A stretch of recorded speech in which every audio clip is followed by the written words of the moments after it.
এটা খুবই ভালো প্রশ্ন। আমার ইন্টারভিউ থ্রু দিয়ে তুমি যিশুদার আনসার পাচ্ছ। কলকাতায় যারা যারা আর্টিস্ট আছে তাদের সবার মাথায় একটা প্রশ্ন আছে, আমি কি বম্বে যাব? Just go with the flow. আর দেখলে প্রশ্ন করতে কোনো ভয় পায় না, যেরকম একজন সাংবাদিকের হওয়া উচিত। চ্যালেঞ্জিং প্রশ্ন ছিল, লাইক খুব ভাবালো। এটা প্রশ্ন থেকেও বেশি আমরা একটু আড্ডা মতন মারলাম, একটা ডিসকাশন, গবেষণা করলাম। আরও অনেক ডিসকাশনস শোনার জন্য সৌম্য থটে সাবস্ক্রাইব করুন। নমস্কার, আমি সৌম্য। তো আজকে আমাদের সাথে রয়েছে জিল্লু না শ্যাম ভট্টাচার্য রয়েছে। তো আজকে তার সাথে বহু ইন্টারেস্টিং দিক নিয়ে বহু কথা হবে। তো ভিডিওটা পুরোটা দেখতে থাকুন, আর দেখে ভালো লাগলে চ্যানেলটা অবশ্যই সাবস্ক্রাইব করবেন। তো শ্যামদা, আমি কীভাবে শুরু করবো আমি ভাবছিলাম। এইভাবেই শুরু করো না, তোমারও নাম সৌম্য, আমার অ্যাকচুয়ালি নাম সৌম্য ভট্টাচার্য। তো ওইখান থেকে বন্ধুরা স্যাম স্যাম করতে আরম্ভ করে। তো আর ইন্ডাস্ট্রিতে অনেক কয়েকজন সৌম্য আছে। হ্যাঁ, তুমিও আছো।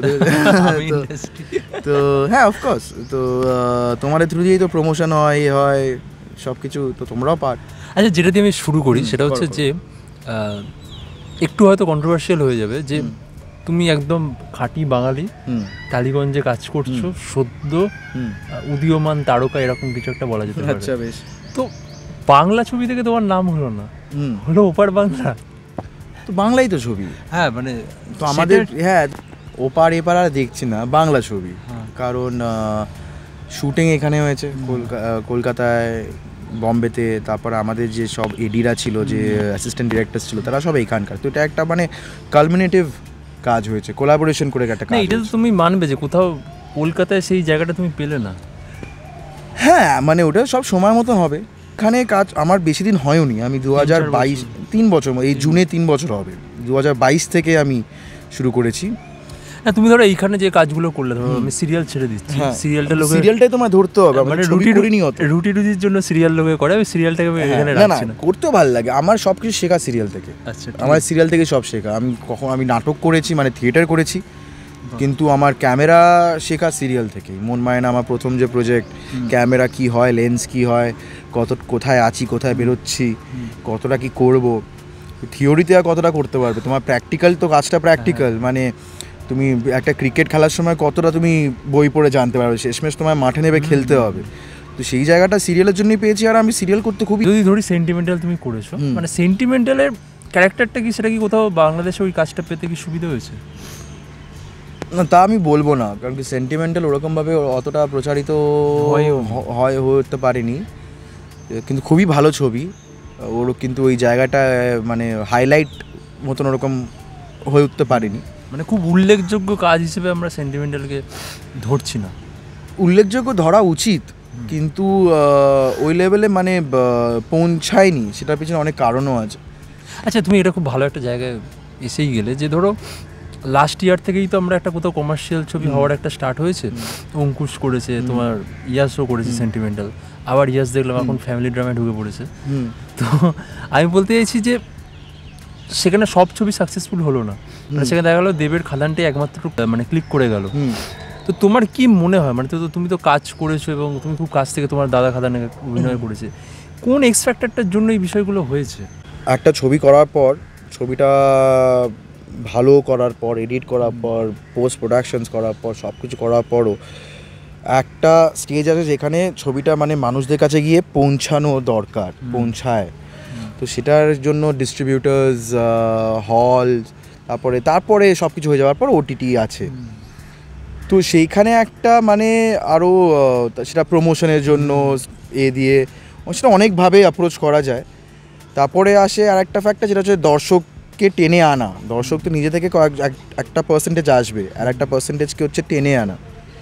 তো সেটা প্রমোশনস, তারপর মানে প্রোডাকশনের প্রমোশনস, তার সাথে ডিস্ট্রিবিউটার্সদেরও যে এটা। সেটা কি তুমি বলতে চাইছো যে ইয়াসের একটা কোথাও ব্যর্থতা বা সেন্টিমেন্টাল টিমের একটা ব্যর্থতা, যে সেইভাবে মানুষের কাছে পৌঁছতে পারেনি? টিমের থেকেও বেশি না, আমাদের সিচুয়েশনটা এখন এমন দাঁড়িয়ে আছে যে 2-3টে হাউস ছাড়া, মানে 2-3টে হাউস ছাড়া অন্য নতুন হাউস এসে তাদের মার্কটা করা বাংলার, পশ্চিমবাংলার মানে দর্শকের কাছে, ওটার জন্য মানে অনেক তার ইনফ্লুয়েন্স হতে হবে, অনেকটা চ্যালেঞ্জ। সেটা একটা খুব একটা বড় চ্যালেঞ্জ। এটা কারুর মানে তাহলে বাংলার ভবিষ্যৎটা কি? দক্ষতার জন্য নয় এটা কারুর, বুঝলে তো। এটা খুবই ভালো প্রশ্ন, ভবিষ্যৎটা কি? ভবিষ্যৎটা মানে অ্যাকচুয়ালি ধরো সেখানে তোমরা যারা উদীয়মান মানে শুরু করছো, মানে পুরো জায়গাটাই তো খুব অন্ধকারময়। মানে হ্যাঁ। সেটা ধরো আজকে আমরা যখন সাংবাদিকতায় এসেছি, মানে পুরো বাংলা সিনেমাটা তো এই মুহূর্তে একটা ভাঙনের মুখে দাঁড়িয়ে রয়েছে, মানে যেখানে দু তিনটে ছবি ছাড়া চলছে। ওটাই তো, তাই জন্যই তো মানে এখন দেবদা এরকমভাবে প্রমোশন করছে। নাহলে দেবদা কেন বাসে বাসে করে গিয়ে প্রমোশন করবে? তারপরে এরকম কোলাবোরেট করে সবাই কাজ করছে। দেবদা আমাদের এন্টারটেনমেন্টসে মানে দেব এন্টারটেনমেন্ট, খাদান যারা যা করেছে, দেব এন্টারটেনমেন্ট, তারপরে আরও সুরেন্দ্র ফিল্মস, তারপরে আমাদের লালুদা, সবাই মিলে কাজটা করেছে। তাহলে একটা ওই এক্সপ্যানশনটা হয়। তো অন্ধকার বলবো না, মানে আশা মানে খুবই মানে এক্সপেকটেশন আছি। হ্যাঁ, মানে ওটাই তো আমাদের কাজ মানুষ হিসেবে, তাই না? মানে ওই মানে ওটাই তো ভগবানের উপর ভরসা। মানে আমি একটা জিনিস কিন্তু হ্যাঁ, কিন্তু খুব হ্যাপেনিং ব্যাপার being a part of this industry কোথাও একটা জায়গায়। মানে যেহেতু আমি ইন্টারাকশন করি মানুষদের সাথে ইন্ডাস্ট্রির এই সেই, এখন কিন্তু ওটাই একটা প্রধান মানে একটা টপিক, যে আগে কি হবে, কিভাবে এগোবো। মানে আমি ধরো বলছি, ধরো ভালো খবরটা হচ্ছে কেউ হার মানছে না, সবাই একটা ফাইট পুট আপ করবে। আর এখন ওই জায়গাটা এসছে যেখানে লোকেরা বুঝছে কি মানে এমনি একটা ছবি বের করে দিলাম, মুক্তি পেয়ে গেল, সেটা চলে যাবে, সেটা নয়। ওটার সাথে আরও অনেক কিছুভাবে পুশ করতে হবে ছবিটাকে, যাতে ছবিটাকে চালানো যাতে চলতে পারে, সেটাও আছে। মানে ধরো আমরা ধরো যারা সাংবাদিকতা বলবো কি বলবো না জানি, যারা ধরো মিডিয়াই, ধরো মিডিয়ার কাজ তো আলো ফেলা। মানে ধরো সেখানে একদম যারা তোমরা ধরো তরুণ প্রজন্ম, সেখানে আফটার দেবজিৎ কোনো কাউকে মানে ভাবাই যাচ্ছে না যে সে সেই জায়গাটা এসে সে পূরণ করতে পারবে। বা হয়তো কোনো কাজ হয়তো চোখে পড়েছে তাকে, তারপর তাকে দেখা গেল 2-3 বছর খুঁজেই পাওয়া গেল না। বা তারা হয়তো এমন এক একটা ক্যারেক্টার, মানে তুমিই ধরো তোমার চেহারা প্রত্যেকটা ভালো, মানে একটা হিরো মেটেরিয়াল, কিন্তু তুমি আজকে শাকিব খানের সাথে তুমি ছায়াসঙ্গী হিসেবে কাজ করলে এবং সেটা ক্লিকও করে গেল। হয়তো তোমাকে এরকম ক্যারেক্টার আরও হয়তো আসবে। মানে আমি বলতে চাইছি যে মুখ তৈরি হওয়া সেই হিরো বা ভিলেন সে তো হচ্ছেই না। বা তোমরাও কি মানে সেইভাবে কি মানে নিজের প্রতি ধৈর্যটা রাখতে পারছো না? দেখো, এটা পুরো ধৈর্যরই গেম। ঠিক আছে, এটা পুরো ধৈর্যরই গেম। ধৈর্য রাখতে পারছি বলেই এখনও আছি, 3 বছর আরও থাকবো। এটা গেম অফ পেশেন্স, তোমাদেরও এটা এরকম। কিন্তু তুমি ধরো শাকিব খানের ছায়াসঙ্গী হলে, তুমি যদি ধরো আজকে তুমি নায়কের চরিত্র করো, পাবলিক পারসেপশনে তো ওইটা ঘোরাফেরা করবে। তো তুমি কি সত্যি নায়ক হিসেবে প্রতিষ্ঠিত হতে পারবে? নিশ্চয়ই, কেন দেওয়া হবে? পাবলিক পারসেপশন তো একটা অন্য জিনিস না? পাবলিক পারসেপশন হচ্ছে এমন একটা জিনিস যেটা কনস্ট্যান্টলি চেঞ্জ করে। ঠিক আছে, তো একটা পারসেপশন ওটাই তো চেঞ্জ করার, তো ওটাই তো কাজ, চেঞ্জ করাতে হবে। ওই চেঞ্জটাই মানে পারসেপশন ঘোরানোই তো একটা। আমরা তো জানি এটা পুরোটাই স্টিরিওটাইপ, এখানে একটা ঘোরানো আছে যে স্টিরিওটাইপের একদম ঘোরানো আছে। এটা আমি সিরিয়ালে আরো বেশি করে টের পেয়েছি। আমি একবার মানে নেগেটিভ মানে শুরু হয় আমার মানে লিড দিয়ে কালার্সের একটা প্রজেক্টে, তারপর যখন আমার একটা মানে মন ফাগুনে যখন যাই নেগেটিভ লিড করতে, আমাকে অনেকে বলেছিল না করতে, না এই না সেই না, সো কারণ এটা এফেক্ট করবে। তখন আমি ওটাকে অতটা গুরুত্ব দিইনি, কারণ ভেবেছিলাম না এটা আমার অ্যাক্টিং ইজ অ্যাক্টিং, সেটা এখন অনেকে মানে। কিন্তু তবে সিরিয়াল জগতে ওটা আছে, যেই একবার নেগেটিভ করে নিলাম তখন, কারণ যেহেতু ওইটা কী বলো তো, সিরিয়ালটা অনেক ডেলি চলে, অনেক রেগুলার বেসিসে চলে। একটা চরিত্র এত বড় জনপ্রিয় হয়ে গেল, তুমি ওই পারসেপশনটা ভাঙতে পারো, তোমার তো আরো মানে নায়ক হওয়ার পথটা আরো দ্বিগুণ কঠিন হয়ে গেল। এটা আমাকে তো দর্শক বলছে আমি এবার আপনাকে নায়ক হিসেবে দেখতে চাই, এই হিসেবে দেখতে চাই। প্রোডিউসাররা কি পারে? তুমি তো আজকে দাঁড়িয়ে দাঁড়িয়ে তো বললে হিরো মেটেরিয়াল, তো কেন বলছো? তুমিও তো দর্শক। কিন্তু ধরো আমি অ্যাজ আ প্রোডিউসার আমি যদি ভাবি এই জিল্লু এই ক্যারেক্টারটা হিট করে, তাহলে তো আমি ওকে ওইভাবেই ক্যারেক্টারে নেবো। আমি তোমার কেন হিরো করতে যাবো? আমি অ্যাজ আ প্রোডিউসার মাইন্ডে বলছি না। এবার সেখানে তো প্রোডিউসারকে চেঞ্জ করতে হবে। তুমি একটা স্টিরিওটিপিক্যাল প্রোডিউসারের মাইন্ড হিসেবে বলছো, কিন্তু যারা প্রোডিউসার্স না, তারা ওইখানেই মানে এটা তাদের একটা রিস্ক, তারা ব্যবসা, তো তাদের একটা রিস্ক টেকিং একটা ফ্যাক্টর থাকে। তার সাথে আছে এরকম প্রোডিউসার বাংলায় আছে, আরও বেশি লাগবে, তখন গিয়ে এই ছবিগুলো আরও ভালো হবে, আরও বেশি এক্সপোজার পাবে, আরও বেশি টাকা ঢালবে। বাট তাদের টাকা, আমার টাকা না। আমি এখন যদি 4 কোটি টাকা আমার কাছে থাকে, 4-5 কোটি টাকা, আমি যেটা ছবি বানাতে চাই, আমি একটা সেফ গেমই খেলবো। ঠিক আছে, কারেক্ট। আমি কাউকে হায়ার করবো যে সেফ গেম খেলতে পারে না, আমি তবে নিজেকে হায়ার করবো, কারণ কি আমার নিজের প্রতি একটা বিশ্বাস আছে।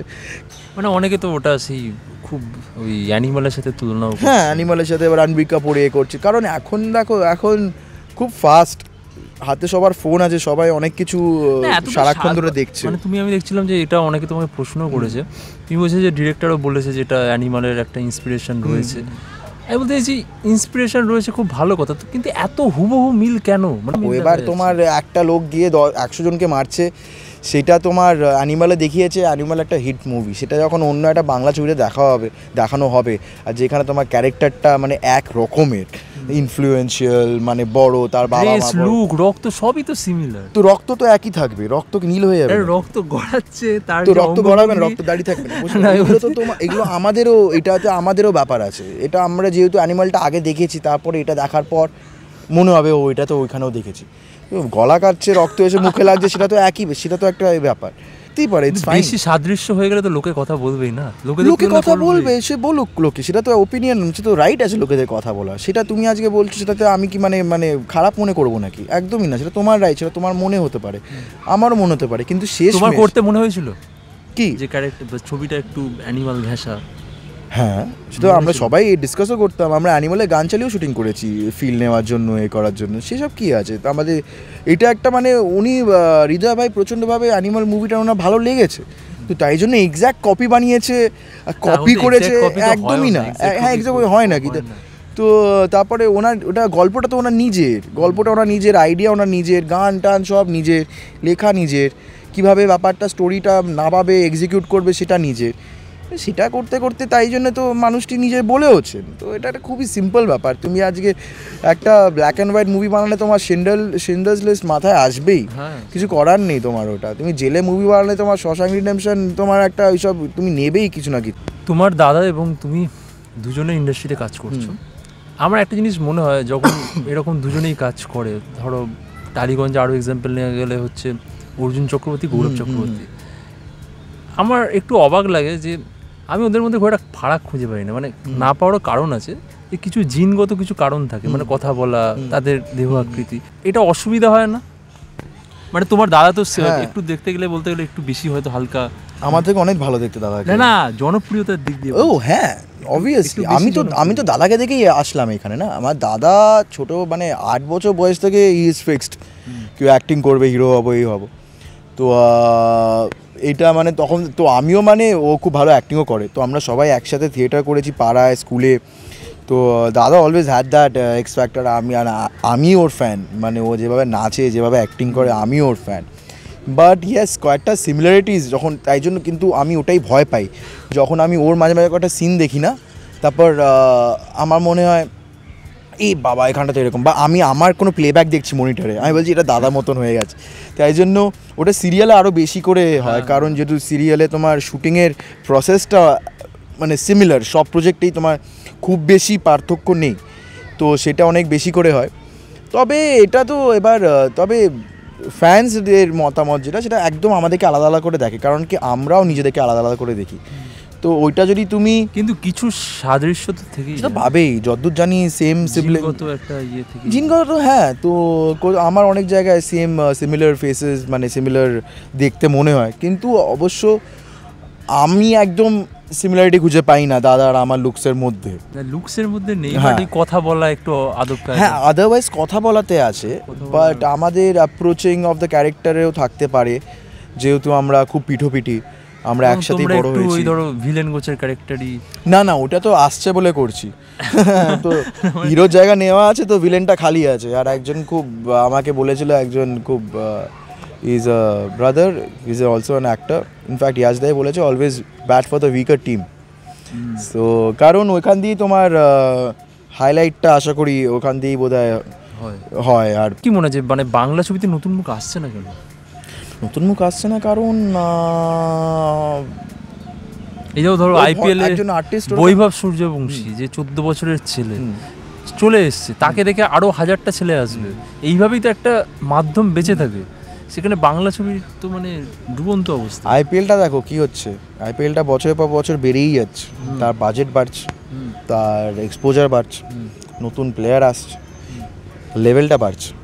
আমাদের বাংলা ইন্ডাস্ট্রিকে ওটা বাড়াতে হবে, লেভেলটা বাড়বে যত, এই খাদান করে যেটা প্রমাণ হলো, কি লোক আসবে, কি হবে বিষয়টা, মানে একটা খাদানে কি হবে? একটা খাদান হচ্ছে একটা স্টেপ, একটা খাদান থেকে শুরু হবে, একটা খাদান করে তারপরে Small দ্বিতীয় মিলাতে খাদান যাও, লার্জ বানাতে যাও।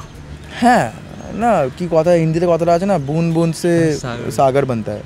বাট এটা আমার যিশুদাও বলেছে, আমি যিশুদাকে প্রশ্নটা করেছিলাম, দেখো আমার ইন্টারভিউ থ্রু দিয়ে তুমি যিশুদার আনসার পাচ্ছ, ঠিক আছে, তো যিশুদাকে আমি প্রশ্নটা করেছিলাম, যিশুদা তো এখন, কারণ আমিও এটা নিয়ে খুব মানে এতে ছিলাম, চিন্তিত ছিলাম যে কী করছি, ঠিক করছি কি না। তারপর তুমি যে প্রশ্নটা করলে, তুমি ছায়াসঙ্গী হয়েছিলে, তাতে তোমার অন্যরকম হচ্ছে কিনা, যেখানে আমি লিড করেছি, প্যারাল লিড করেছি সিরিয়ালে, সেন্টিমেন্টালে, যাই হোক একটা ইন্ডিভিজুয়ালিটি ছিল। তো ওইখানে যিশুদাও বললো কি, দেখ ভাই আমি তো এটা করেছি, ঠিক আছে। যিশুদাকেও যেমন অনেকে বলে না যিশুদা গুরুত্ব পায়নি, যিশুদা মানে হ্যাঁ ওই ইম্পর্টেন্সটা পায়নি, এখন গিয়ে হাইলাইট হচ্ছে, এখন গিয়ে তার যিশুদা একটা মানে ব্যাপার হয়ে গেছে।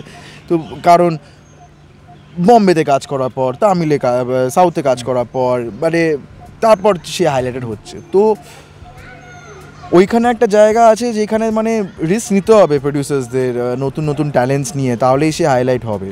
এখানে তো কোনো এক্সাম নেই, এখানে তো তোমার এক্সাম নেই, মানে আমি বলতে চাইছি চরিত্র বাছাইটা কিভাবে হয়, যে পার্টিতে গেলে নাচানাচি করলে যার সাথে সম্পর্ক ভালো থাকে সেই তো চরিত্রটা পায়। এখানে তার ওরকম যে তুমি যেটা বলছো যে এই ছেলেটা ভালো খেলছে, একে নিতে হবে, এরকম তো ব্যাপার নেই এই ইন্ডাস্ট্রিতে। স্যাডলি না, ওটা আছে তবে অতটা ওপরে নেই, সেটা খালি আমাদের কেন, সেটা বলিউডেও আছে। আর এখন তোমার ইনফ্লুয়েন্সার্সরা, তোমার মানে যেহেতু তোমার 7 মিলিয়ন ফলোয়ার্স আছে, সেটা তোমার একটা মুভির ছবির একটা আলাদাভাবেই প্রমোশন হয়ে যাবে তোমার, যদি তুমি যদি ছবিটায় কাজ করো, সেই সব দিক দিয়ে অনেকগুলো ফ্যাক্টার্স চলে এসছে। তো বাট তাও ভালো কাজও হচ্ছে, পরিমাণটা কমে গেছে, but definitely there are still like projects, যেমন লাপাতা লেডিজ, আমাদের super boys of Malegaon, what a movie, কি দারুণ মুভি। সব তুমি গৌরব নামটা কি আমি ভুলে যাচ্ছি, আদার্স গৌরব এরকমই মানে সমবয়সী বা কন্টেম্পোরারি তোমাদের সমকালীন অভিনেতা, হ্যাঁ এ হবে, বাট আমি যাই হোক সমকালীন অভিনেতা আমি বলতে চাইছি। দেখো ও কিন্তু বেশ ভালো ভালো কাজ করছে কিন্তু, হ্যাঁ, এবং সে কিন্তু ওই অপেক্ষাটা করছে, সেটা কিন্তু তোমাদের মধ্যে সেই বিষয়গুলো দেখাই যাচ্ছে না। না, যে দেখা যাচ্ছে না, কারণ কি আমার কয়েকটা অব্লিগেশনসও আছে, আমার মাস গেলে আমার কিছু পরিমাণ এও লাগবে, তো সেইগুলো তো তাই জন্যই আজকে একজন আর্টিস্ট এইখানে বসে, কলকাতায় যারা যারা আর্টিস্ট আছে তাদের সবার মাথায় একটা প্রশ্ন আছে, আমি কি বম্বে যাব? এই প্রশ্নটা চলেও গেছে, আর চান্স পেলে চলেও যাবে, আমিও চলে যাব, দুদিকেই কাজ করব, মানে ওই আমার এখানে থেকে খালি এইখানেই কাজ করব এক্সক্লুসিভলি, সেই জায়গাটা এখানে নেই, স্যাডলি আনফর্চুনেটলি বা ফর্চুনেটলি সেই জায়গাটা এখানে, ওই ভরসাটা আমার এখানে নেই। মানে জিল্লু হিট করার পরও বলছো? হ্যাঁ নিশ্চয়ই, তো আর অবভিয়াসলি একটা ন্যাশনাল লেভেলে যাওয়ার জন্য তোমাকে বম্বেতে কাজ করতেই হবে, তোমাকে আরও অনেক জায়গায় কাজ করতে হবে। যিশুদা এখন যে ন্যাশনাল লেভেল হয়েছে, তো এক্সপ্যানশন ইজ অলওয়েজ গুড। আচ্ছা খাদানটা মানে তো অনেক নাটকের পর তো তোমার দাদা চরিত্রটা পেয়েছিল, কি হয়েছিল তুমি নাটকের পর বলতে? মানে খাদানে তো ওই ক্যারেক্টারটা তো তোমার দাদার প্রথমে করার কথা ছিল না, অনেক চেঞ্জেসের পর বাংলার একজন লিডিং স্টারের কাছে প্রথমে ক্যারেক্টারটা গেছিল, তারপর তোমার দাদা পেয়েছিল। তো কি হয়েছিল, মানে ড্রয়িং রুমে তো তুমি একদম ছিলে। এটাই লাক বললাম না, এটাই টাচউড, দাদার লাক বলো টাচউড। তো এরকমভাবেই তো হয়, সে বাজিগারও আমির খান রিজেক্ট করেছিল, করেছিল, তারপর গিয়ে শাহরুখ খান পেলো, তাই না? তো দিস ইজ ওপর মহলের খেলা। তো সে যে যার করার কথা হয়েছিল তখন সেই সময়, হ্যাঁ, তো যার করার কথা ছিল তার পছন্দ হয়নি রোল, সে ছেড়ে দিয়েছে রোল, খুবই সিম্পল ব্যাপার, সেটা করতেই পারে, তার সেই জায়গাটা আছে। সে তারপর দেবদা খোঁজে কে করবে, দেবদার মনে হয়েছে as a producer, as a fellow actor, মানে কার সাথে কাজ করবে, দেবদা মনে করেছে, দাদাকে ফোন করেছে, সেটা দাদার ভাগ্য, প্লাস দাদা ওই জায়গাটা প্রমাণও করেছে দেবদার সাথে আগে কাজ করে, ওই দৌড়াতে পারে এর ওপর টাকা লাগা, ওটা যেটা বললাম, এই ঘোড়া দৌড়াতে পারে এর উপর টাকা লাগা, দাদাকে ফোন করে, দাদাকে ডাকে, দাদা তারপর অনবোর্ড আসে। আর ওরকম সময় একটা ওটাও করে মানে, হ্যাঁ, তো ওরকম সময় ওটাও একটা ব্যাপার না, তোমার দু তিন দিন না 1-2 সপ্তাহ বোধ হয় পড়ে আছে, এখানে কাকে ডাকলে কে এই জায়গাটা ফুটিয়ে তুলতে পারবে। দাদা is a very talented person, and তাই জন্য এই ভরসাটাও পায়। ধরো খাদান তো সত্যি আমাদের বাংলা কমার্শিয়াল ছবিতে একটা অক্সিজেন জোগালো, মানে তোমার দাদার সাথে তো খুব ভালো সম্পর্ক, মানে কোনো কথা হয়েছে ধরো শুটিং চলাকালীন? দেবদা খুব ব্যাপারটা নিয়ে, বিষয়টা নিয়ে প্রচণ্ডভাবে টেনশনে ছিল, ইন দ্য সেন্স টেনশন ওরকম না কি, মানে একটা অবভিয়াসলি অ্যাজ আ প্রডিউসার ওখানে একটা ছিল যেখানে ভাবতো তো দেবদা তো এমনি খুব মজা করে, তো ওর মজার ছলে এরকমভাবে বলেছিল ভাই ছবিটা না চলে কিন্তু রাস্তায় চলে আসো ভাই, ঠিক আছে এরকম। তো ওটাই মানে একটা মানে দেবদা এরকম স্টার, সে কেন এতটা রিস্ক নিয়ে একটা কাজ করবে ইন্ডাস্ট্রিটাকে বাঁচিয়ে রাখার জন্যই, এই যে তুমি বললে অক্সিজেন পাচ্ছে সেটার জন্যই, তাই না? তো এরকম সব ব্যাপার। তারপরে সাকসেস পার্টিতে কি বললে তুমি?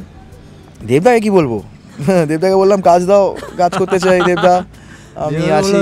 দাদা আছে তো খুব সুইট দেবদা, he was in a very good mood, he was like celebrating, আর সবাই আমরা খুব সেলিব্রেট করছিলাম, কারণ যে সাকসেসটা পেয়েছে খাদান সেটার জন্য সবাই মানে মানে বসেছিল কি এরকম একটা প্রমাণ পাওয়ার জন্য কি না এখনও দর্শকরা আমাদের সাথে আছে। তোমার সবই হয়েছে। চান্সটাও কিন্তু সেইভাবেই হলো, মানে দাদার মতন। হ্যাঁ এরকমভাবেই চান্স হয়, বিশ্বাস করো, মানে হ্যাঁ কাস্টিং করেও চান্স হয়, এ হয় সে হয়, বাট এটা ভাবে সত্যি ঠিকই বলেছো, এরকমভাবেই হলো। তো মানে ধরো সাকিব খানের সাথে তো করলে, অভিনয় করলে, সাকিব খান মেগাস্টার, তার একটা আলাদা ক্যারিশমা, মানে বাইরে থেকে কি দেখলে, মানে তার একদম তো ছায়া সঙ্গী ছিল ক্যারেক্টারটা। হ্যাঁ ছায়াসঙ্গীত ছিল বলেই যতটুকু কথা হয়েছে বলতে পেরেছি, নাহলে কারণ উনি না হলে একটু নিজের মতন থাকেন, একটু রিজার্ভ থাকেন, কারণ অবভিয়াসলি উনি খালি অ্যাক্টিংয়ের নেই, উনি অনেক কিছু একসাথে অনেক কিছু ডিল করেন, ওনার টিম আছে, ওনার কোম্পানিজ আছে, তো উনি সব কটা একসাথে ডিল করেন অ্যাট দ্য টপ। সো খুব ব্যস্ত মানুষ, আর ওনার সাথে সারাক্ষণ একটা অন্টরাজ থাকে, বুঝতে পারে, সারাক্ষণ লোকজন থাকে, তুমুল ডেডিকেশন, মানে আমি ও ডেডিকেশন মানে আমাদের এইখানে কারোর দেখেছি না দেখেছি জানি না, মানে কী বলতো শটটা দিল মানে দৌড়ে দৌড়ে আসেন মনিটরে, শটটা দিয়ে যে কোনো শট দিয়ে দৌড়ে দৌড়ে মনিটরে আসে, দৌড়ে দৌড়ে এসে তখন দেখেন শটটা এরকমভাবে, মানে পুরো একদম প্রপারলি, আর যতবার ক্ষুধার্ত শিশুর মতো। হ্যাঁ ইনফ্যাক্ট তুমি দেখবে রিসেন্টলি উনি তো অনেকদিন পরে দেখলেন মুভিটা তো দেখবে পুরো একভাবে দেখিয়ে যাচ্ছিলেন, কারণ কি উনি ওটাকে প্রচণ্ডভাবে বোঝেন কি কি করলে দর্শকের ভালো লাগবে, আর ওনার যে ক্রেজটা আছে ফ্যানদের, ওটাকে উনি কখনো মানে অবহেলা করতে চান না। সাকিবিয়ানসদের উনি কখনো মানে প্রচণ্ড শ্রদ্ধা করেন, আর তাদেরকে এন্টারটেন করার জন্য যতটা পরিশ্রম দেন সেটা বোঝা যায় কি কতটা ডিজার্ভ, ওই যে পুরো ব্যাপারটা ডিজার্ভ করেন উনি, সেটা দেখা যায়। আর কিন্তু সাকিব খান খুব মিমিক্রি করতে পারে দেখেছি। মিমিক্রি না মিমিক্রি অত করতে পারি না, কিন্তু ওই গলাটা উনি একটু ওরকমভাবে কথা বলে একটু just go with the flow, কিন্তু উনি তো একদম বেসিক থেকে শুরু করেছেন, তো 23-25 বছর ধরে একটা লড়াই। আমি কাছে জিজ্ঞেস করছিলাম আপনি কি বলবেন আপনার জায়গায়, আপনার মানে যদি এই জায়গাটা আপনি কাউকে জিজ্ঞেস করতেন তাহলে কীরকম? সাংবাদিকের মতো প্রশ্ন করে, একদম সাংবাদিকের মতন, আমাদের মধ্যে সবার মধ্যে সাংবাদিক আছে তাই না? তো তখন উনি ওই যে পয়েন্টটা বললেন কতটা হেল্প করেছে আমার ওটা, কারণ আমি খুব ঘেঁটেও ছিলাম শুটিংয়ের সময়। তোমাকে আরও ভাসতে সাহায্য করলো, একদম ভাসতেই সাহায্য করলো, ওটা ভেসেই যাচ্ছে, ছটপট করছিল যে কি করবো, মানে একটা মানে কনক্লুশনটা আনতে চাইছিলাম, একটা কিছু বুঝতে চাইছিলাম ব্যাপারটা, তো ওটাই বুঝলাম, বেশিটা হাতে নেই। যে আড্ডা আলোচনা করে কেমন লাগলো? তোমার আর আমার নাম এক, সৌম্য, আর নিশ্চয়ই সৌম্য ইজ ভেরি পারসিস্টেন্ট, আর দেখলে প্রশ্ন করতে কোনো ভয় পায় না, যেরকম একজন সাংবাদিকের হওয়া উচিত। চ্যালেঞ্জিং প্রশ্ন ছিল, লাইক খুব ভাবালো, এটা প্রশ্ন থেকেও বেশি আমরা একটু আড্ডা মতন মারলাম, একটা ডিসকাশন গবেষণা করলাম, তো ভালো লাগলো। এরকম সবসময় এই চান্সটা পাই না যে এখানে মন খুলে কথা বলা যায়, সো এটা আমরা আড্ডাই মারলাম, এটাকে আড্ডা হিসেবেই দেখবেন, আর এরকম আরও আড্ডা দেখার জন্য, আরও অনেক ডিসকাশনস শোনার জন্য সৌম্য থটে সাবস্ক্রাইব করুন।